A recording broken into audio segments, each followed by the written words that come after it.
समय की बात है। भारत की प्राचीन भूमि में विश्वामित्र नाम के एक बुद्धिमान और दयालु ऋषि रहते थे। वह अपने गहन ज्ञान और आध्यात्मिक कौशल के लिए दूर दूर तक जाने जाते थे। एक दिन सत्यव्रत नाम के एक युवा राजकुमार ने विश्वामित्र से मार्गदर्शन और ज्ञान प्राप्त करने के लिए संपर्क किया। सत्यव्रत जिज्ञासा और आध्यात्मिक ज्ञान की प्यास से भरे हुए थे। उन्होंने ऋषि से पूछा, वर्टिकल बार। हे श्रद्धेय विश्वामित्र, कृपया मुझे आत्मज्ञान प्राप्त करने और परमात्मा का अनुभव करने का मार्ग बताएं। विश्वामित्र गर्मजोशी से मुस्कुराए और कहा, मेरे प्रिय सत्यव्रत, मैं तुम्हें गायत्री मंत्र का पवित्र ज्ञान प्रदान करूंगा, एक शक्तिशाली भजन जो अत्यधिक आध्यात्मिक महत्व रखता है। ऋषि सत्यव्रत को एक शांत जंगल में ले गए, जहां वे एक भव्य पुराने बरगद के पेड़ के नीचे बैठ गए। विश्वामित्र ने गायत्री मंत्र की कहानी साझा करना शुरू किया, जिसमें दिव्य ज्ञान और सार्वभौमिक चेतना को खोलने की कुंजी थी। उन्होंने गायत्री नामक एक महान लौकिक देवी की बात की, जो दिव्य स्त्री ऊर्जा का अवतार है। गायत्री को सर्वोच्च ज्ञान प्राप्त करने के लिए जाना जाता था और उसकी चमक ने पूरे ब्रह्मांड को प्रकाशित किया।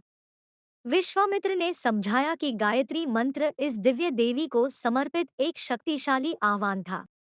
ऋषि ने तब एक प्राचीन कथा सुनाई। बहुत समय पहले विश्वरूप नाम का एक शक्तिशाली राक्षस राजा था, जिसने दुनिया पर आतंक का शासन फैलाया था।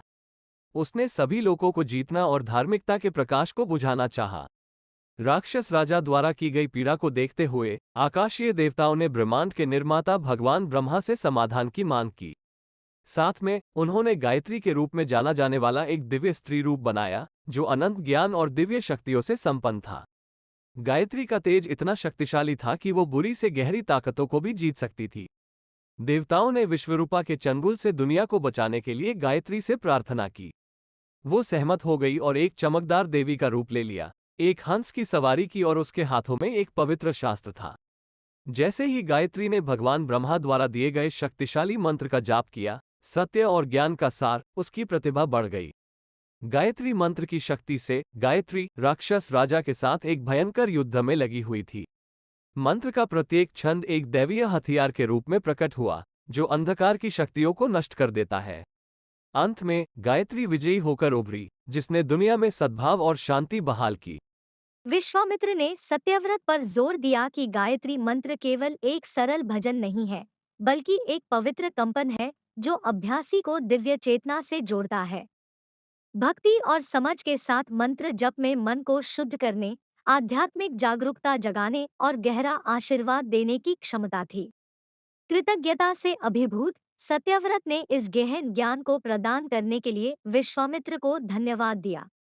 उस दिन से उन्होंने खुद को गायत्री मंत्र के अभ्यास के लिए समर्पित कर दिया, आध्यात्मिक ज्ञान प्राप्त करने और दुनिया के सभी कोनों में अपने दिव्य सार को फैलाने के लिए। और इसलिए गायत्री मंत्र पीढ़ी दर पीढ़ी आगे बढ़ता रहा, मानवता को ज्ञान, ज्ञान की शाश्वत शक्ति और पवित्र भजन में निहित दिव्य स्त्री ऊर्जा की याद दिलाता रहा।